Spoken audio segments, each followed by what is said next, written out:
How to make Windows programs open as full screen.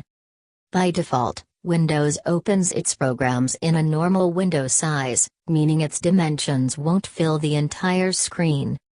While users may easily maximize the window size by clicking the middle icon in the upper right-hand corner, many don't like having to repeat the action every time they start a program. To force Windows to open a program in full screen mode, proceed through the steps in the following section. Right-click on any Windows shortcut and click Properties. In the Properties window, click the Shortcut tab, as shown below. Locate the Run section, and then click the down arrow on the right-hand side.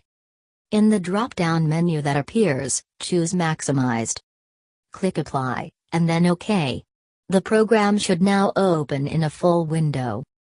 If you like this video, please subscribe our channel. Thank you.